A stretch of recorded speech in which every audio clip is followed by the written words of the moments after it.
नमस्कार आप सभी का इस YouTube कक्षा में मैं हरीश कुमार पांडे आप सभी अधिगमकर्ताओं का, सभी विद्यार्थियों का और जो लोग भी शिक्षा के क्षेत्र में, अधिगम के क्षेत्र में विशेष जानने की जिज्ञासा रखते हैं, अध्ययन अध्यापन कर रहे हैं और अपनी जिज्ञासा को इस कोविड-19 महामारी में पूरा करना चाहते हैं, समय का सदुपयोग करना चाहते हैं, उन सभी अधिगमकर्ताओं का, उन सभी लर्नर का मैं इस YouTube कक्षा में उनका हार्दिक स्वागत करता हूं। यह वीडियो बीएड प्रथम वर्ष के वह विद्यार्थी जो कोर्स 3 लर्निंग एंड टीचिंग निरंतर पढ़ रहे हैं, उनको यह वीडियो YouTube के लिंक के माध्यम से उनको प्राप्त हो रहा है और उनकी अधिगम की प्रवृत्ति बढ़ रही है, अधिगम की जिज्ञासा शांत हो रही है और कुछ नए तथ्यों को जानने का मौका मिल रहा है और इस समय का सदुपयोग भी कर रहे हैं। विगत वीडियो में हम लोग कई लर्निंग के थ्योरीज को अध्ययन कर चुके हैं। इसके पिछली वीडियो में हम लोग ट्रांसफर ऑफ लर्निंग की बात कर रहे थे और हम लोग ये समझने का प्रयास कर रहे थे कि ट्रांसफर ऑफ लर्निंग क्या है, जिसमें विभिन्न विद्वानों द्वारा दी गई परिभाषाएं हम लोग उसको देख रहे थे, सुन रहे थे और उसको समझने का प्रयास कर रहे थे। जितनी भी परिभाषाएं हैं वो परिभाषाएं धीरे धीरे आप लोगों को कंठस्थ करनी चाहिए और उसका बार बार अभ्यास करना चाहिए, क्योंकि एग्जाम में परिभाषाएं एज इट इज लिखी जाती हैं और उसको याद करना पड़ता है। इसलिए बीएड में अगली जो हमारी यूनिट है वो यूनिट मेमोरी है। तो मेमोरी का भी, मेमोरी भी बोलते हैं, मेमोरी का भी अपना अलग योगदान है व्यक्ति के जीवन में, शिक्षा में और मनोविज्ञान में भी। आज अधिगम की प्रक्रिया को प्रभावशाली बनाना ही मनोविज्ञान का मूल लक्ष्य है। मनोविज्ञान के विषय बनने के बाद और मनोविज्ञान में नए नए इनोवेशन और नए नए सिद्धांतों को प्रतिपादित करने के बाद इसकी शिक्षा में किस प्रकार से उपयोग किया जाए कि शिक्षा बाल केंद्रित की जो अवधारणा है वह सार्थक हो जाए, फलीभूत हो जाए। तो बाल केंद्रित अवधारणा को बल प्रदान करती है शिक्षा मनोविज्ञान के सिद्धांत। क्योंकि मनोविज्ञान के सिद्धांतों का शिक्षा जगत में प्रयोग और इस बात पर विचार किया जाने लगा कि मनोविज्ञान के सिद्धांतों से शिक्षण अधिगम प्रक्रिया प्रभावी तो बन रही है और शिक्षण अधिगम प्रक्रिया प्रभावी बनने से लर्निंग की जो गति है वह तेज हो जाती है और मनोविज्ञान के जो सिद्धांत ये कहते हैं कि बालक अपनी योग्यता, अपनी क्षमता के अनुसार सीखता है। तो अधिगम स्थानांतरण के सिद्धांतों में कई विद्वानों ने जो परिभाषाएं दी हैं, उन परिभाषाओं पर हम लोग अपना एक विचार विमर्श हम लोग किए हुए हैं। तो वहाँ से हम लोग आगे बढ़ेंगे। तो हम लोग हो रहा था कि जब मनोविज्ञान के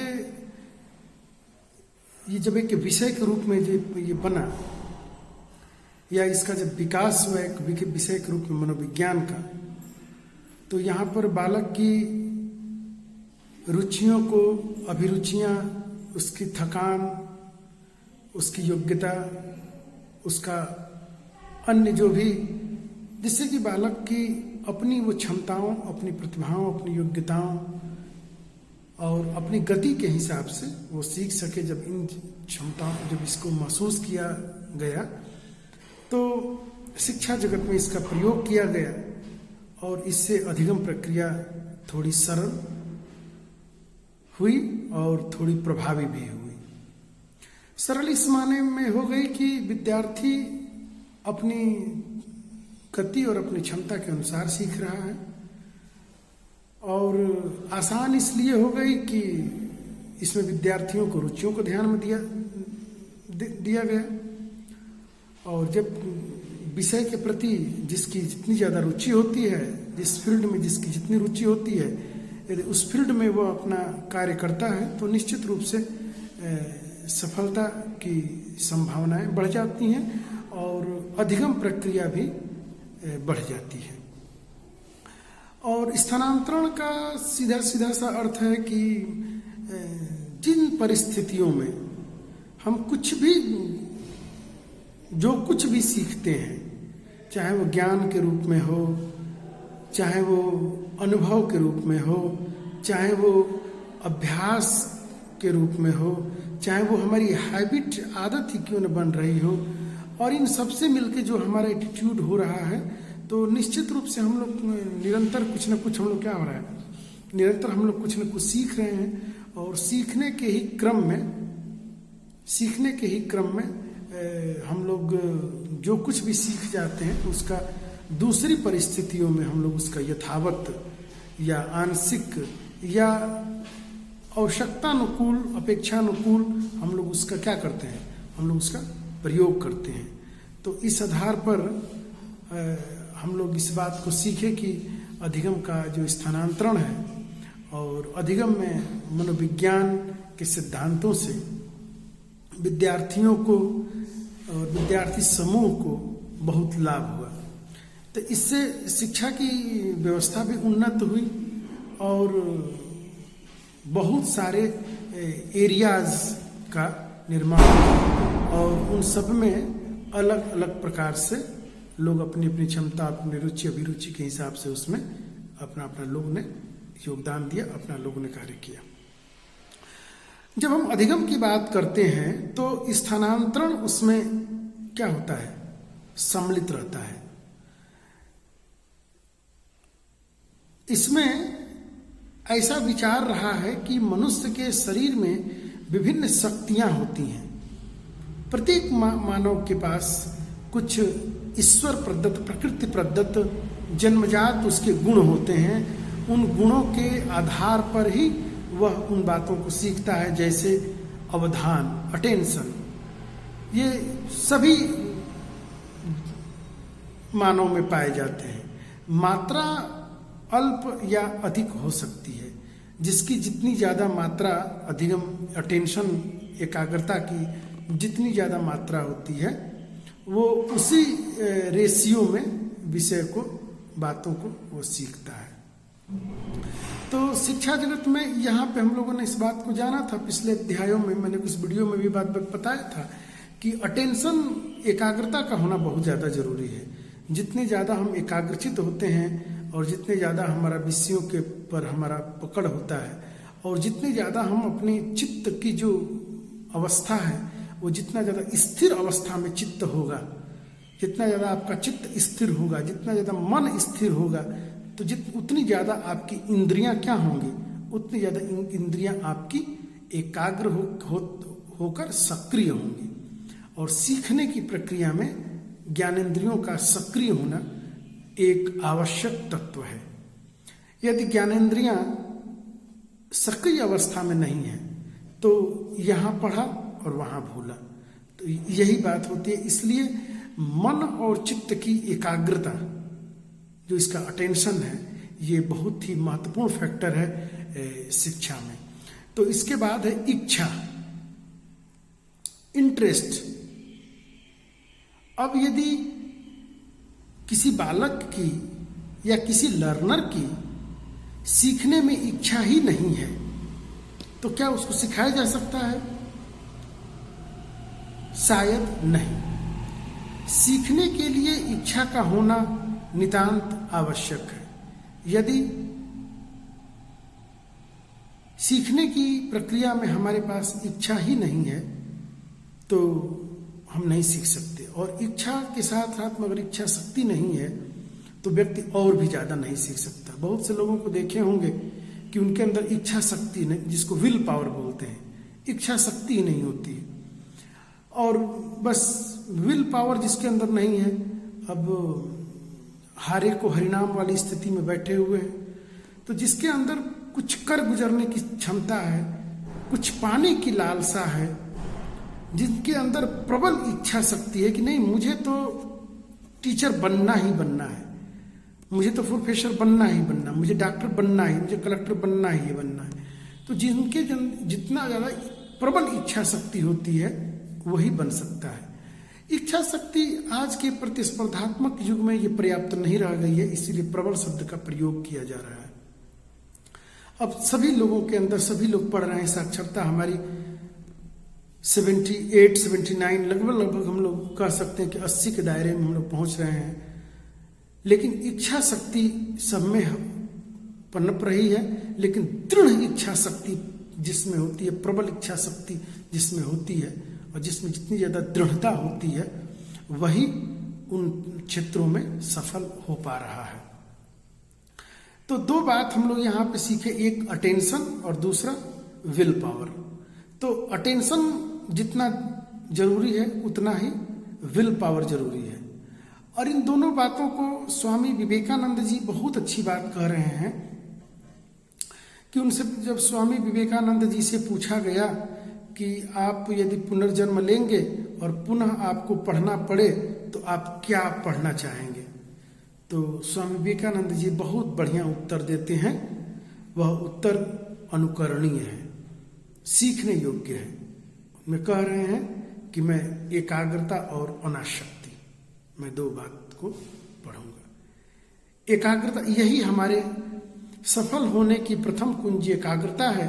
और जीवन को, इस जीवन सागर से अगर मुक्त होना है तो वो है हमारी अनासक्ति। जितने ज्यादा हम विषयों में, जितने ज्यादा हम चिंतनों में आसक्त होते हैं, उतने ज्यादा हम संसार से घिरते जाते हैं, मोह माया के बंधनों में बंधते जाते हैं और उससे उबर नहीं पाते।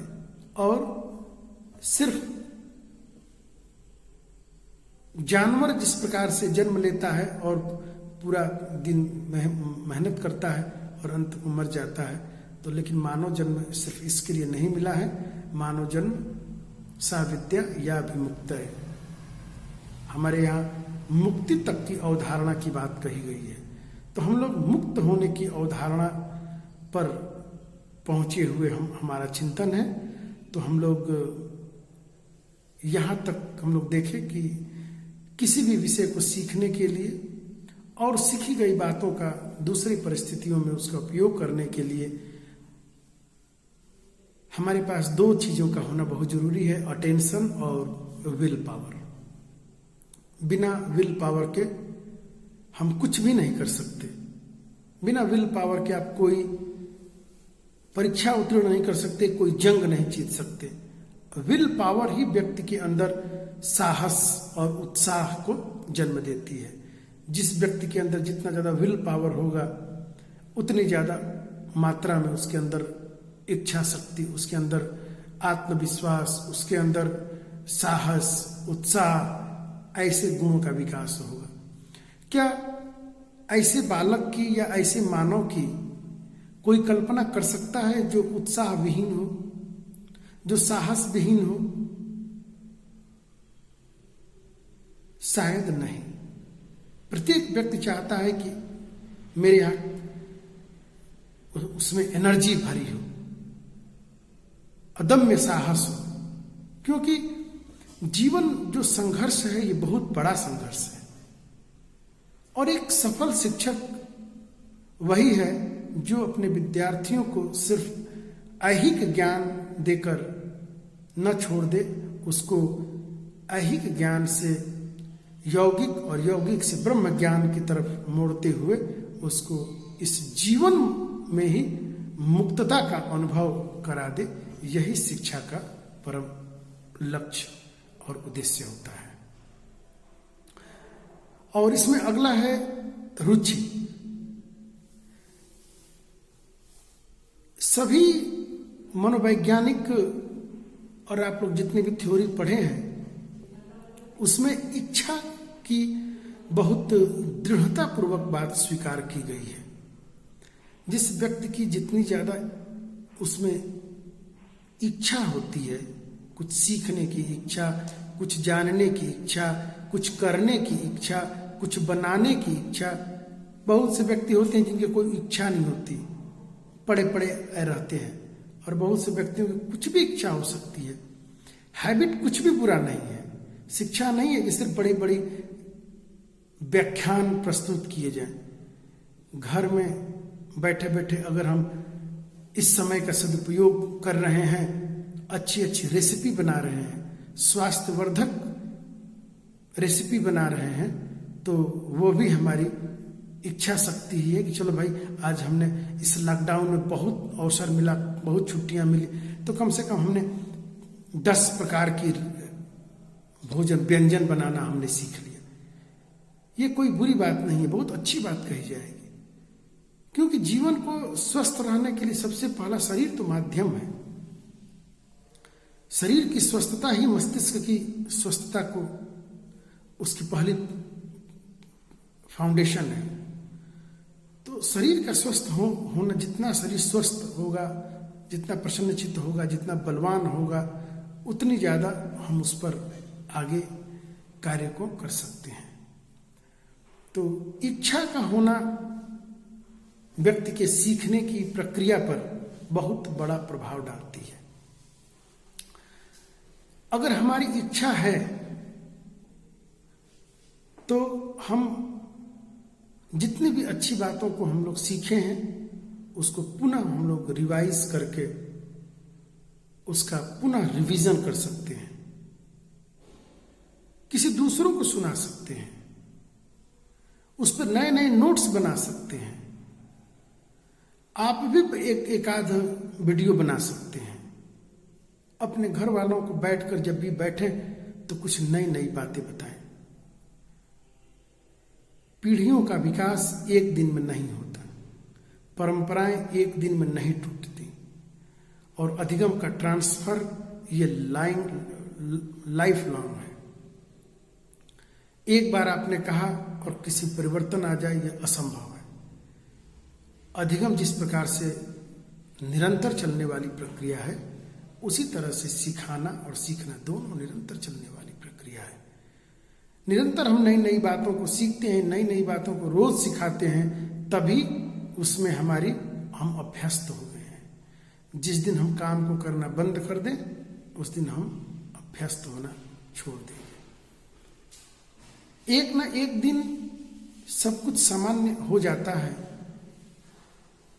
और जितना ज्यादा हम समय का उपयोग करके और निरंतर नई नई बातों का हम लोग दूसरी परिस्थितियों में जब हम उसका एप्लीकेशन करते हैं तो हमें नए नए एक्सपीरियंस प्राप्त होते हैं, नए नए अनुभव प्राप्त होते हैं। फिर उन नए अनुभवों वो आपके जो प्राप्त होगा वो आपका नॉलेज के रूप में आएगा। फिर उस जो अपने जो नॉलेज जो गेन किया, फिर आप उसको एप्लीकेशन करते हैं, फिर एक्सपीरियंस गेन करते हैं। एक्सपीरियंस गेन हमेशा आपका नॉलेज के रूप में आता है। फिर इस प्रकार से हम यही चक्र चलता रहता है और यही है modification of behaviour, modification of learning भी बोल सकते हैं। इससे भी हमारी बहुत सी बातों को हम लोग क्या करते हैं, परिमार्जित करते रहते हैं। तीसरा है तर्क, चौथा पॉइंट हो गया तर्क। तर्क का मतलब यहां पे है रीजनिंग। तर्क में हम लोग डिबेट भी यहां पे कह सकते हैं। आप लोग देखे होंगे कि सभी प्रतियोगी परीक्षाओं में आजकल रीजनिंग की बहुत बात आती है। रीजनिंग मानसिक शक्तियों के विकास में बहुत महत्वपूर्ण कारक है। जिसकी रीजनिंग जितनी ज्यादा स्ट्रांग होती है, उसको यहां पे सिर्फ कहने का ये तात्पर्य है कि स्ट्रांग रीजनिंग वाला व्यक्ति, उसकी जो सोचने की जितने जो डायमेंशन है, वो कई डायमेंशनों पे सोच सकता है। वो अपने सोच में एक विस्तार दे सकता है और जीवन में बहुत बड़े सफल व्यक्ति बनने के लिए हमें अपने सोच के दायरे को बढ़ाना पड़ेगा। जितना ज्यादा हमारा सोच का दायरा व्यापक होता जाएगा, बड़ा होता जाएगा, हम अपने जीवन में उतने ही क्या होंगे, उतने ही हम व्यापक होते जाएंगे और हमारी जो अवधारणा है वो उतनी ही ज्यादा व्यापक होती जाएगी। इसलिए व्यक्ति का जो सोच का जो दायरा है उसको क्या करना चाहिए, बड़ा रखना चाहिए। तर्क इसमें बहुत बड़ी सहायक सिद्ध हो सकती है।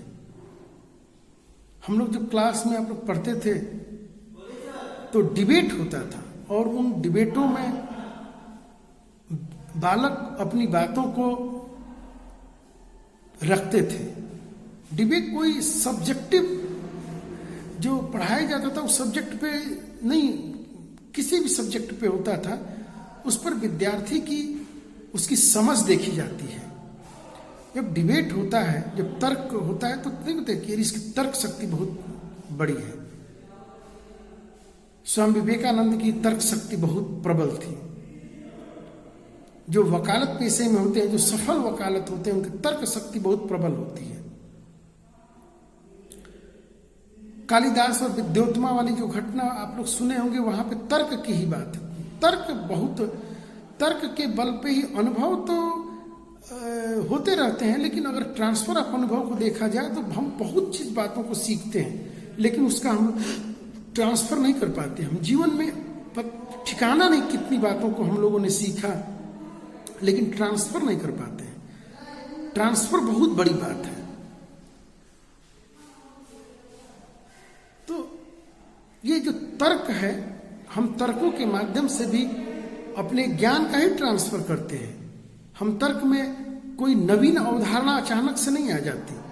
जो कुछ भी हमारे पास जो नॉलेज है, जो हमारी हैबिट है, चाहे वो रीडिंग हैबिट हो, चाहे स्पीकिंग हैबिट हो, उन सभी हैबिट्स के माध्यम से हम अपनी बातों को सामने वाले पर एक सकारात्मक, उसके मनोमस्तिष्क पर एक सकारात्मक प्रभाव डालने का हम लोग प्रयास करते हैं। और जिसके ज्यादा तर्क, जितने ज्यादा, जिसके ज्यादा एग्जाम्पल्स, जितने ज्यादा उसके क्या होते हैं, दृढ़ होते हैं, वह व्यक्ति अपने क्षेत्र में उतना ज्यादा सफल होता जाता है। अब वकालत पेशे में वहां पे तर्क की जरूरत है। अगर आपके पास तर्क नहीं है तो आप वकालत में सफल वकील नहीं बन सकते हैं। आप अध्यापक हैं और आपके पास उदाहरणों की कमी है तो आप सफल अध्यापक नहीं बन सकते हैं। इसलिए व्यक्ति को किसी भी, हम लोग जो किसी विषय को देखते हैं, किसी चीज को देखते हैं, उस पर हमारी तर्क होनी चाहिए कि ऐसा क्यों होता है, ऐसा क्यों नहीं होता है। ये जानने के लिए उसके क्या होते हैं, इसके कई आयाम खुलते हैं, कई रूपों में हम लोग जानते हैं भाई ऐसा क्यों होता है और ऐसा क्यों नहीं होता है, में बहुत अंतर है। ऐसा होता है इसका ये कारण हो सकता है, लेकिन ऐसा नहीं होता है इसके अनेकों कारण हो सकते हैं। तो जो हमारा ज्ञान में उत्तरोत्तर वृद्धि हो रही है कि नहीं हो रही है, पहले हम एक तथ्य को सोच पाते थे, आज हम बहुत सारे तथ्यों पर सोच पा रहे हैं। ये हमारी रीजनिंग हमारी बढ़ा बताती है। इसमें है कल्पना, इमेजिनेशन। देखते हैं पेंटर, ड्राइंग करने वाले, आर्टिस्ट, म्यूजिक के फील्ड में जो लोग काम करते हैं वो इमेजिन तो करते हैं। ईश्वर को किसी ने देखा नहीं, लेकिन ईश्वर की कोई ऐसी भी मनमोहक प्रतिमा होती है कि मन कहता है कि अगर ईश्वर कहीं होंगे तो ऐसे ही होंगे। इमेजिनेशन, वो सारी बातें कहां से आती? इमेजिन करके आती हैं। आप लोगों ने रामायण और महाभारत को देखा है। रामायण के पात्रों को देखने के बाद आपके अंदर ऐसी निश्चित रूप से आपने ऐसा इमेज बना होगा और इमेजिनेशन किया होगा कि राम अगर होंगे तो ऐसा ही उनका आदर्श होगा, लक्ष्मण होंगे तो ऐसा ही उनका चरित्र होगा, भरत होंगे तो ऐसी ही उनकी भक्ति होगी। और व्यवस्था के रूप में जो भी बातें हम लोगों ने देखा उसमें जो पात्र थे, तो पात्र क्या है? वो कल्पना ही तो है। हमने अपनी कल्पना को इतनी ऊंचाई दी, हमने अपनी कल्पना को इतनी ऊंचाई दी कि जो अदृश्य है, जो अमूर्त है, हमने उसको मूर्त बना दिया, हमने उसको देखने योग्य बना दिया। हमने देखा नहीं था, हम लोग जानते नहीं थे, लेकिन जब रामायण जब आता था, सांसें थम जाती थी, लोगों एक टक सारे काम बंद करके पहले से बैठे रहते थे। अरे कहते हैं कि लोग का परिचालन बंद हो जाता था और लोग रोड सुना रहता था घंटों के लिए, लोग देखते थे। इतनी, तो ये कहां से किसी व्यक्ति की, ये क्या है? कल्पना ही तो है। आप लोग के बीएड में है fine arts, art and craft and fine arts. आप लोग पढ़ते हैं, आर्ट एंड क्राफ्ट भी है और फाइन आर्ट्स भी है। तो फाइन आर्ट्स में आप लोग क्या करते हैं? बच्चों को आप लोग चार्ट मॉडल बनाते हैं। आप कोई बच्चा उसमें बना ही नहीं पाता है। 90% बच्चे इस बात को पूछते हैं, सर हम इसमें क्या बनाएं? इसका ये वही पूछते हैं जिनके अंदर इमेजिनेशन पावर नहीं है, जिसके अंदर कल्पना करने की शक्ति नहीं है, जिसके अंदर भी कल्पना करने की शक्ति है, जिसके अंदर कुछ जो अमूर्त है उसको साकार कर देने की। पेंटर को देखते हैं, A4 शीट हमारे लिए कोई महत्वपूर्ण नहीं रखती है, लेकिन एक पेंटर कुछ रंग स्याही फेंक कर और उसमें से एक आकृति को उभार देता है। ये क्या है? इमेजिनेशन ही तो है। तो शिक्षा व्यवस्था में भी इमेजिनेशन का बहुत बड़ा प्रभाव है। टीचर क्लास में इमेजिन ही तो करता है। जितने भी लिटरेचर की जो बातें हैं उसमें क्या है? इमेजिनेशन ही तो है। जितने भी लिटरेचर में हम लोग पढ़ते हैं, कहानियां, कथाएं, ये क्या है? उपन्यास, इमेजिनेशन ही तो है। कुछ घटनाएं सत्य हो सकती हैं, लिखता है ना कि ये सभी घटनाएं काल्पनिक है, इसका वास्तविक जीवन से कोई संबंध नहीं है। यदि कोई संबंध होता है तो यह एक संयोग मात्र है।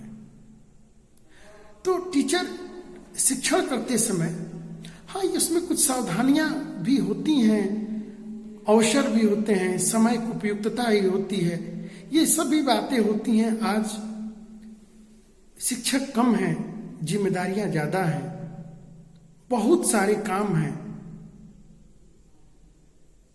तो फिर भी हम कुछ तो इमेजिनेशन करके और कुछ नई बातों को हम रख सकते हैं। यही नई बातें आने वाली पीढ़ी में नए ज्ञान को सृजित होता है और उन्हीं नए ज्ञान से नए समाज का सृजित होता है, जिसको हम लोग प्रगतिशील आधुनिक समाज हम लोग कहते हैं। अगला है स्मृति। हम लोग का जो यूनिट आएगा वो स्मृति, मेमोरी ही आएगी। तो जब मेमोरी आएगी तो हम लोग स्मृति पे हम लोग चर्चा करेंगे। तो स्मृति, यदि किसी बालक में मेमोरी पावर ही नहीं है, स्मृति ही नहीं है, खूब पढ़ा और भूल जाए। कहते ना, इतिहास भूगोल बड़ी बेवफा, रात भर रटी सुबह सफा। कितना भी रटिए, इतनी ज्यादा उसमें डेट, तिथियां और इतने नाम होते हैं कि व्यक्ति भूल ही जाता है। तो अगर विद्यार्थी की स्मृति कमजोर है तो वो लर्निंग का ट्रांसफर नहीं कर सकता। कर सकता है क्या? हम अगर विषयों को खूब पढ़ें और भूल जाए तो इसका कोई मतलब बन पा रहा है? नहीं बन पा रहा है। तो स्मृति में बातों का रहना नितांत आवश्यक है। जिसकी जितनी ज्यादा, नहीं बोलते किसी बच्चे की बहुत स्मृति, एक बार रट लिया और एग्जाम में जाकर एज इट इज लिख दिया, तो उसको वो क्या है? उसकी स्मृति का परिणाम है। और जिसकी जितनी ज्यादा स्मृति होती है वह अपने जीवन में निश्चित रूप से सफल होता है। जो भी प्रतियोगी परीक्षाएं होती हैं वो स्मृति बेस्ड ज्यादा है। ऑब्जेक्टिव टाइप क्वेश्चन वो आपकी स्मृति और थोड़ा सा थिंकिंग को लिए हुए होता है।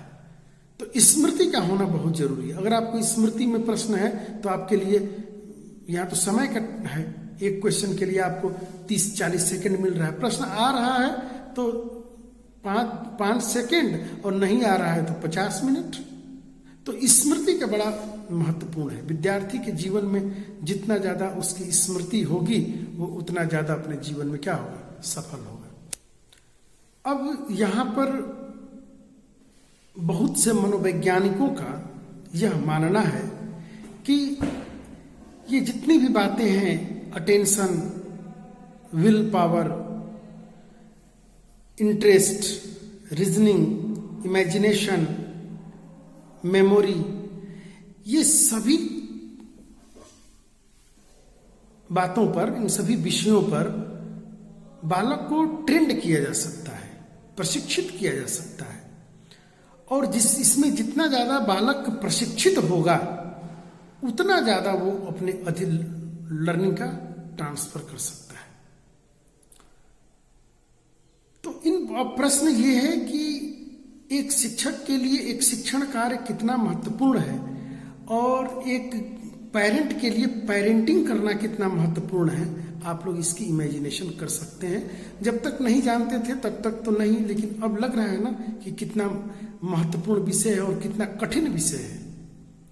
इन सभी बातों को, विषयों के अलावा इन ये सारे जो तथ्य हैं, इन सभी बातों पर विषयों को, विद्यार्थियों को ट्रेंड करना कितनी बड़ी जिम्मेदारी है। जो लोग कहते हैं कि शिक्षक का तो कोई काम ही नहीं है, अगर थोड़ा बहुत भी वो व्यक्ति के अंदर इमेजिनेशन करने की थोड़ी बहुत भी अगर क्षमता है तो वो जब कल्पना करेगा ना तो वो कल्पनातीत बातें होंगी।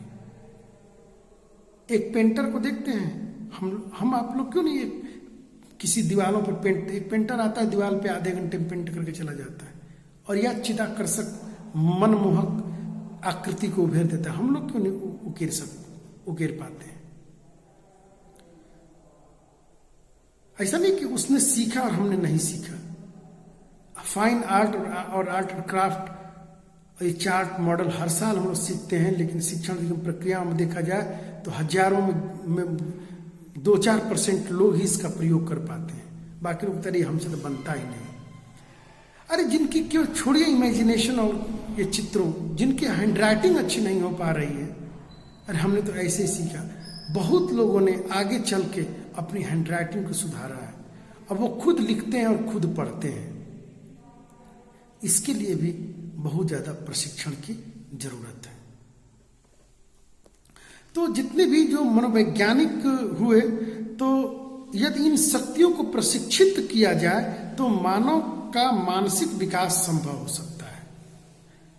देखिए ये सारी बातें हैं। अब एक प्रश्न यहाँ पे बहुत महत्वपूर्ण है और इसका आंसर भी आप लोगों को मिल रहा है कि मानसिक विकास के लिए कौन कौन सी बातों को में प्रशिक्षित करने की जरूरत है। तो यहाँ पर कुछ बातें आपको मिल रही हैं कि सबसे पहले अटेंशन, फिर विल पावर, फिर रुचि, इंटरेस्ट, रीजनिंग, फिर इमेजिनेशन और हमारी मेमोरी।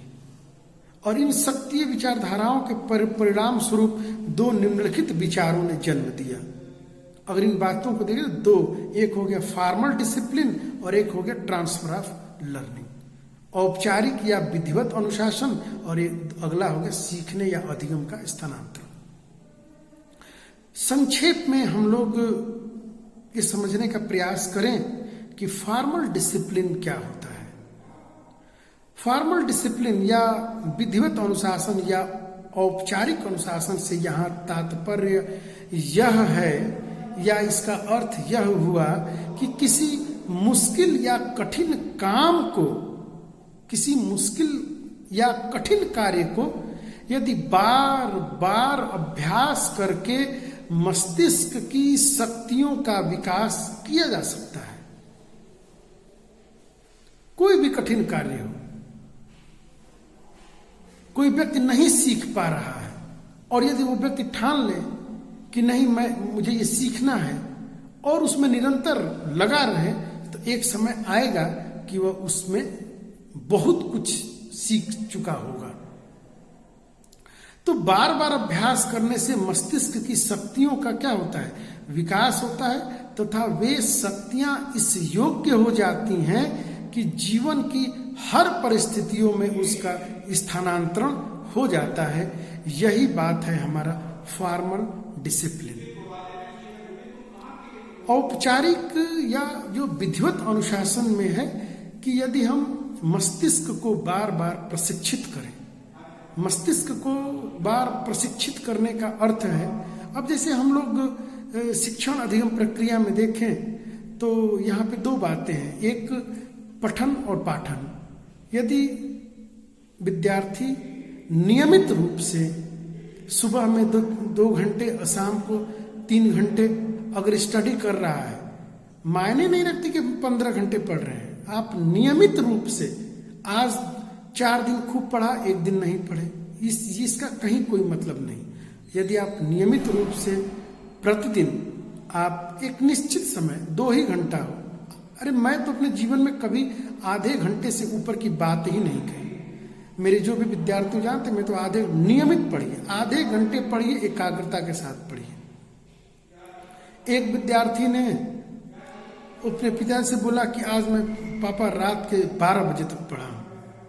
तो पिता के बहुत अच्छे, पढ़ने कब बैठे थे? तो 11:45 बजे। क्या मतलब क्या है? 12 बजे रात घड़ी की सुइयां बढ़ रही हैं और लेकिन हमारे मस्तिष्क की सुई घट रही है, तो फिर इसका कोई मतलब नहीं, ना ही इसे लर्निंग होगा, और जब लर्निंग नहीं हुआ तो ट्रांसफर ऑफ लर्निंग की बात क्या है, बेकार है, इमेजिनेशन ही नहीं की जा सकती है। इसलिए किसी भी कार्य का निरंतर और सतत प्रयास, विकास, ये बहुत जरूरी है। जितने ज्यादा हम लोग निरंतर कार्य को करेंगे, जितने ज्यादा हम निरंतर प्रयास करेंगे, उतने ज्यादा हम अभ्यस्त होते जाएंगे, और जितने ज्यादा हम अभ्यस्त होते जाएंगे उतने ज्यादा कौशल, जैसे जैसे समय बढ़ेगा आप लोग अपने बीएड की कक्षाओं में इस बात को जानेंगे कि कौशल क्या है। जितने ज्यादा कौशल से हम लोग युक्त होते हैं, एक शिक्षक जितने ज्यादा कौशलों से युक्त होता है, उसके विद्यार्थी उतनी रुचि से उसको सुनते हैं। विषय का बहुत ज्ञान हो और आपके व्याख्यान आप एक ही कौशल से दे रहे हैं, तो बच्चे कुछ दिनों में बोर हो जाते हैं। बहुत सी विधियों का प्रयोग हम लोग जैसे जैसे समय मिलेगा हम लोग इसको सीखते जाएंगे। तो यहाँ पे हम लोगों ने एक नई बात को सीखी कि फॉर्मल डिसिप्लिन और ट्रांसफर ऑफ लर्निंग को हम लोग निरंतर देख रहे हैं। एक महोदय हैं विटेकर,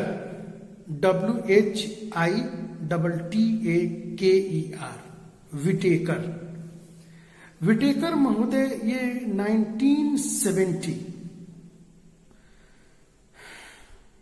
1970 में उन्होंने इस बात को परिभाषित किया कि अधिगम स्थानांतरण को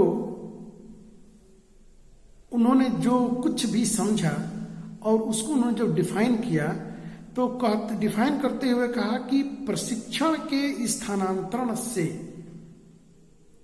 प्रशिक्षण बहुत बड़ी बात है। ट्रेनिंग एक सातत्य है, ये एक दिन में नहीं आती। आप वक्ता बनना चाहते हैं और एक दिन में चाहें कि या एक महीने या एक साल में वक्ता बन जाए, असंभव।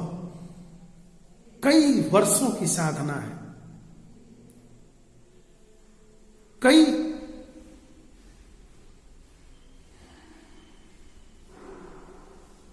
डायमेंशंस पे सोचना पड़ता है, विचार करना पड़ता है और अपनी वक्तृत्व कला को, वक्तृत्व शक्ति को और ज्यादा उन्नत करना पड़ता है। इसके लिए कुछ साधनाएं करनी पड़ती है, कुछ स्टडी ज्यादा करना पड़ता है, विषय पर पकड़ बनानी पड़ती है, तब जाके हम एक अच्छे वक्ता बन सकते हैं। तो विटेकर महोदय कह रहे हैं कि प्रशिक्षण के स्थानांतरण से अभिप्राय किसी एक कौशल या विषय वस्तु के सीखने पर पड़ने वाले प्रभाव से होता है। एक मैं आप लोगों को यहां पे एक छोटा सा उदाहरण मैं आपको बताऊं कि जो अपने जीवन में जिस संतुष्ट होकर रह जाता है वह उतना ही प्राप्त कर पाता है। एपीजे अब्दुल कलाम ने भी कहा कि प्रयास करने वालों से जितना छूट जाता है उतना ही बैठने वाले उसको प्राप्त करते हैं। अर्जुन, गुरु द्रोणाचार्य ने अर्जुन को सबसे बड़ा धनुर्धर, विश्व का सबसे बड़ा धनुर्धर के रूप में उसको प्रतिष्ठापित किया, बनाने के लिए कहा था और अर्जुन ने उसको बहुत सीखा और उसने उसका प्रयोग भी करके दिखाया था, ट्रांसफर ऑफ लर्निंग भी हुआ। लेकिन वो यहां से ही संतुष्ट नहीं रहा। वह गुरुद्रोण की सिखाई हुई सारी विद्याओं के बावजूद भी उसने और तपस्या की। तपस्या का मतलब और साधना की, साधना का मतलब और ज्यादा पढ़ाई करी, और ज्यादा उसने मेहनत किया और स्पेशलिस्ट व्यक्तियों के पास, जिनके पास वो दिव्य शक्तियां होती हैं, एक एक व्यक्ति से। शिक्षक आपको एक फाउंडेशन तैयार कर देता है, आपको कुछ ज्ञान दे दिया, आप उस ज्ञान पे अब उसमें विशेषज्ञता हासिल करना चाहते हैं तो आप पर्टिकुलर एक विशेषज्ञ के पास जाके आपको और ज्यादा सीखने की जरूरत होगी। अगर आप संतुष्ट हैं, ठीक है, और ज्यादा ज्ञान प्राप्त करना चाहते हैं तो उन विषय के जो विशेषज्ञ हैं, अब पर्टिकुलर यहां तो जैसे कि भाई जब आपको छोटी मोटी तकलीफ होती है तो आप इस जनरल फिजिशियन के पास जाते हैं, लेकिन जब तकलीफ बड़ी होती है तो आप स्पेशलिस्ट के पास जाते हैं, क्योंकि वो पर्टिकुलर उसी विषय का ज्ञाता है।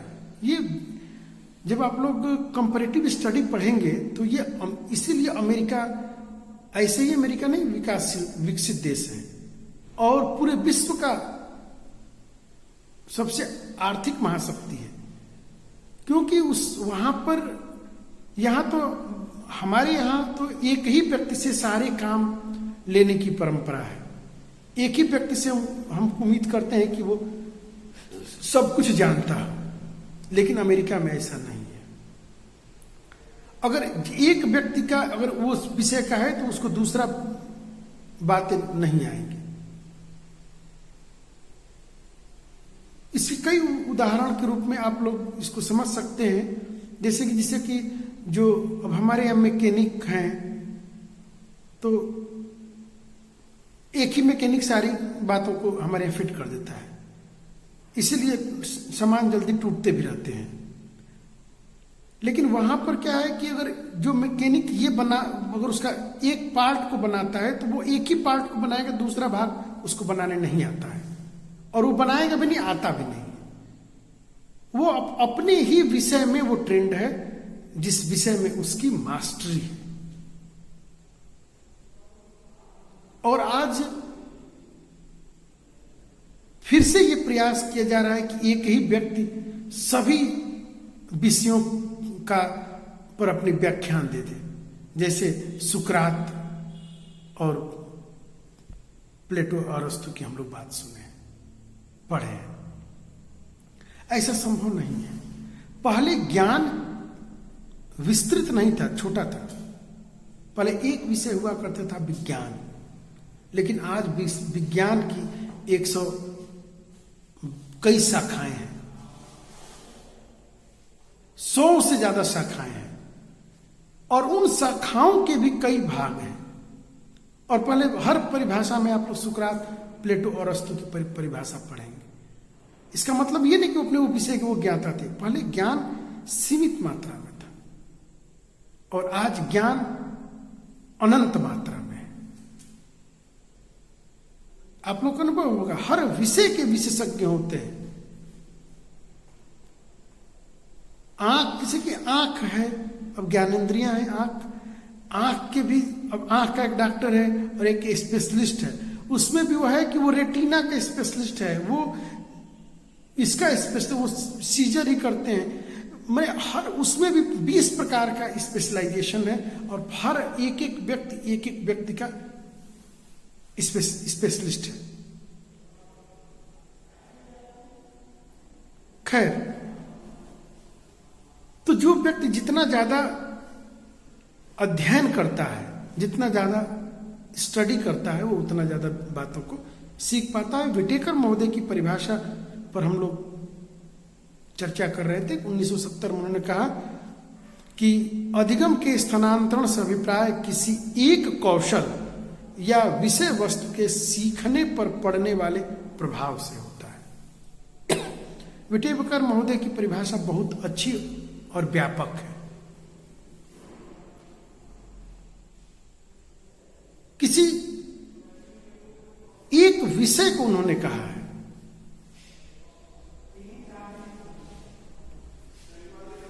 और जितने ज्यादा हमारी किसी एक विषय पर पकड़ होती है, उसमें हमारी विशेषज्ञता बनती जाती है। एक दूसरे मनोवैज्ञानिक हो गए मन ने इसको परिभाषित हुए कहते हुए कहे हैं कि एक आदत को दूसरी आदत तक ले जाना ही स्थानांतरण है। इनकी परिभाषा छोटी है लेकिन महत्वपूर्ण है। एक आदत को दूसरी आदत तक ले जाना ही अधिगम स्थानांतरण है। शिक्षक की क्या आदत है? पढ़ना और पढ़ाना, सच बोलना, बातें कड़वी ही क्यों ना हो, बात को रख कह देना, अच्छा लगे चाहे बुरा लगे, क्योंकि वो जानता है जितनी दवा मीठी होती है उतनी फायदा कम करती है, कड़वी दवा ज्यादा फायदा करती है। इसलिए शिक्षक बिना डर के, बिना भय के, बिना संकोच के, जहां पर बालक की गलती है यदि वहीं पे वह उसको टोक देता है, वह डांट देता है, तो फिर विद्यार्थी का वहां से अधिगम का स्थानांतरण हो जाता है। वो गलतियां वो पुनः फिर नहीं करेगा और उसकी आदत में नहीं आएगी। लेकिन आजकल ये परंपरा समाप्त हो गई डांटने की, बोलने की। आजकल तो कोई किसी को बोल नहीं रहा है, घरों में कोई नहीं बोल रहा है, डर के मारे नहीं बोल रहे हैं, तो शिक्षक क्यों बोलेंगे? जिन माता पिता ने जन्म दिया वो नहीं बोल पा रहे हैं, तो शिक्षक क्यों बोलेगा? और ऊपर से आदेश भी कोर्ट का भी है। तो इसका यही परिणाम हुआ कि आने वाली जो पीढ़ी है वो नहीं सीख पा रही है।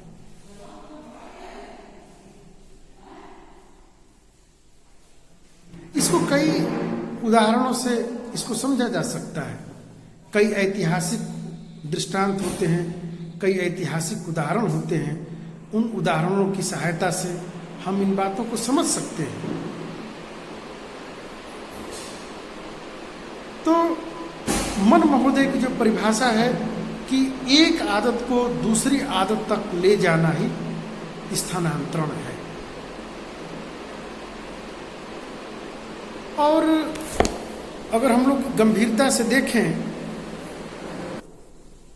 तो एक बात समझ में आती है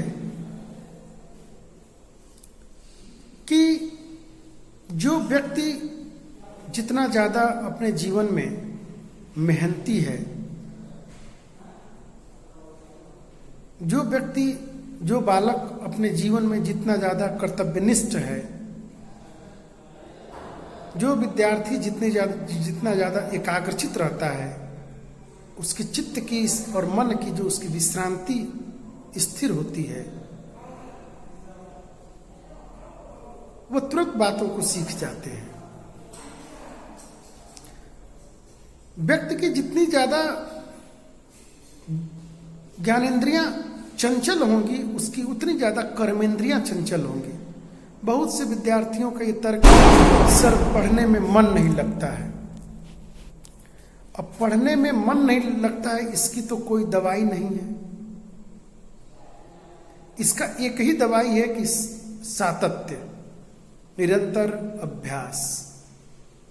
और निरंतर अभ्यास आप ही कर सकते हैं, दूसरा कोई और नहीं।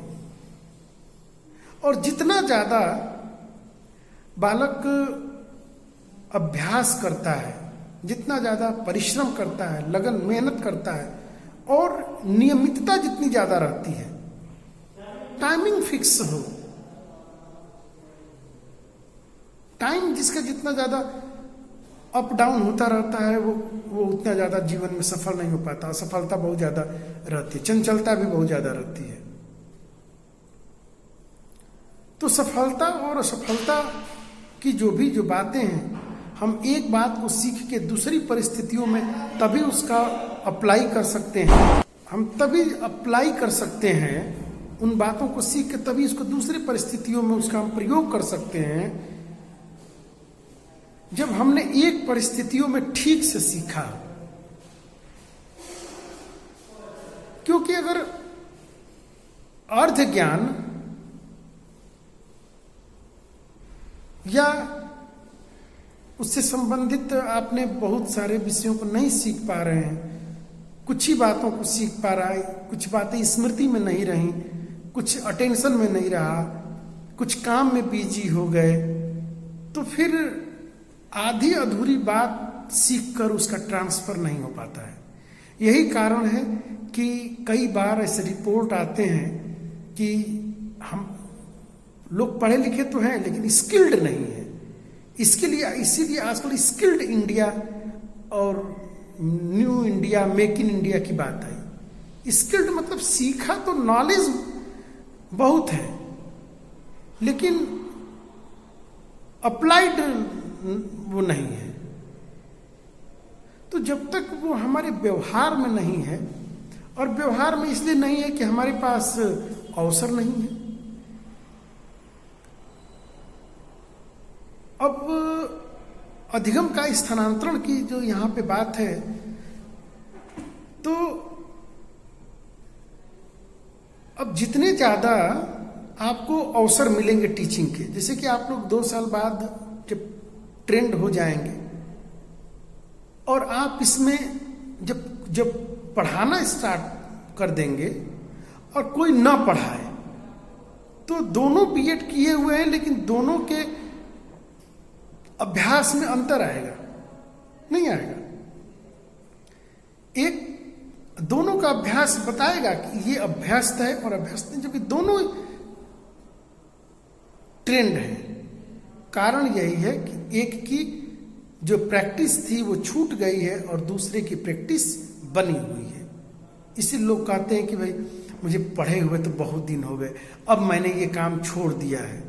तो जब पढ़े हुए बहुत दिन हो गए, आपने ये काम छोड़ दिया है, तो निश्चित रूप से आप अपने विषय में उसका स्थानांतरण नहीं कर पाएंगे। तो ट्रांसफर, लर्निंग का ट्रांसफर करने के लिए 2 बातों को मैं संक्षेप में कर दूं, जरूरत है। और वो है क्या? तो निरंतर ज्ञान का अद्यतन करना, मतलब नॉलेज को अपडेट करते रहें, और नियमित अभ्यास करते रहें। जितना ज्यादा हम नियमित अभ्यास करेंगे, अभ्यास से ही नॉलेज डेवलप होती है। नई नई बातें आती हैं और आपके अंदर स्वाध्याय की भावना है तो आपने उन बातों को सीखा, लेकिन जब आप उसको अप्लाई करते हैं तो अप्लाई करने के बाद आपको कुछ जो नहीं बोलते हैं हमने एक्सपीरियंस गेन किया, तो एक्सपीरियंस जो गेन किया वो नॉलेज के रूप में आपके पास आया। आपके अनुभव बढ़ी लेकिन वो नॉलेज के रूप में आया, और फिर आप उस नॉलेज को फिर उस काम में प्रयोग करते हैं, और उसके प्रयोग करने के बाद आप उसमें अभ्यस्त हो जाते हैं, सीख जाते हैं, फिर बार बार यही प्रक्रिया। इसीलिए व्यक्ति कहते हैं ना कि आपका एक्सपीरियंस कितना है। अगर हम इसको संकीर्ण शब्दों में देखें तो ये भी ट्रांसफर ऑफ लर्निंग ही है। आपने जो कुछ सीखा उसका ट्रांसफर कर पा रहे हैं दूसरी पर्सन, या नहीं कर पा रहे हैं। अगर ट्रांसफर नहीं कर पा रहे हैं तो इसका मतलब नॉलेज क्या है, फिर वो नॉलेज आपके दूसरों के लाभ में वो नहीं आ पा रही है। उस नॉलेज का, उस ज्ञान का दूसरा कोई उपयोग नहीं कर पा रहा है। जो एक ज्ञानवान समाज की जो अवधारणा है वो ज्ञानवान समाज स्थापित नहीं हो पा रहा है। तो इस प्रकार हम लोगों ने आज कई बातों को जाना है और कुछ नई बातें आई हैं। तो नई बातों को थोड़ा सा एक्स्ट्रा आप लोगों को, इसका कोई मतलब नहीं है कि एग्जाम में ही वो बातें आए, और आज की शिक्षा परीक्षा केंद्रित हो गई है ये अलग बात है, लेकिन ज्ञान को व्यवहारिक बनाने के लिए व्यक्ति को और ज्यादा अनुभव की जरूरत है, प्रैक्टिकल नॉलेज की जरूरत है, और इसके लिए एक ही कार्य है और वह है सतत अभ्यास। जो व्यक्ति, जो बालक जितना ज्यादा निरंतर चिंतन करता है, निरंतर ज्यादा एक्सरसाइज करता है, निरंतर स्टडी करता है, अपनी हैबिट में लाता है, वो उतना ज्यादा अभ्यस्त हो जाता है। और जैसे ही परिस्थितियां बदलती हैं वह अपने ज्ञान का दूसरी परिस्थितियों में सफलतापूर्वक उपयोग करते हुए अपने ज्ञान को दूसरी परिस्थितियों में स्थानांतरण करके और उस विषय में सफलतापूर्वक उस विषय को, कार्य को संपादित करता है, और वहां से भी अपना अनुभव इकट्ठा करके आगे को बढ़ जाता है। इसीलिए एक शिक्षक, एक सफल शिक्षक वही है जो एक अच्छा विद्यार्थी है। इस प्रकार हम लोगों ने बहुत से नए नए तथ्यों को, बातों को जाना, और इसके साथ ही इस वीडियो को मैं यहाँ पर समाप्त करता हूँ। और हम लोगों ने बहुत सी नई नई बातों को सीखा है। जो कुछ बातें नहीं सीख पाएंगे, दिक्कत होगी, उस पर पुनः चर्चा करेंगे। यह भी तो निरंतरता है। एक ही दिन में कौन व्यक्ति महारत हासिल करता है? जो निरंतर लगा रहता है अपने कार्यों में वही सफलता प्राप्त करता है। हम निरंतर 1 घंटा पढ़ रहे हैं, कुछ भी नहीं उस दिन सीखा, कुछ तो सीखा, 1 घंटा बैठने की आदत बनी तो सही। इसलिए हम अपने निरंतरता को, स्टडी हैबिट को बनाए रखेंगे। और इसी के साथ मैं यहाँ पर आप लोगों से विदा लेता हूँ, और पुनः अगले दिन एक नए विषय के साथ हम लोग उपस्थित होंगे। तब तक आप लोग अपने को भी स्वस्थ रखिए, घर परिवार स्वस्थ रखिए, समाज को स्वस्थ रखिए।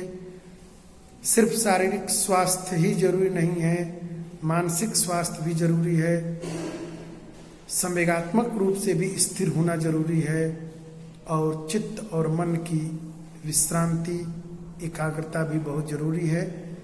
जितने ज़्यादा हम आंतरिक रूप से सुदृढ़ होते हैं उतने ज़्यादा हम नए नए विषयों को सीखने में हमें सरलता मिलती है। तब तक के लिए बहुत बहुत धन्यवाद।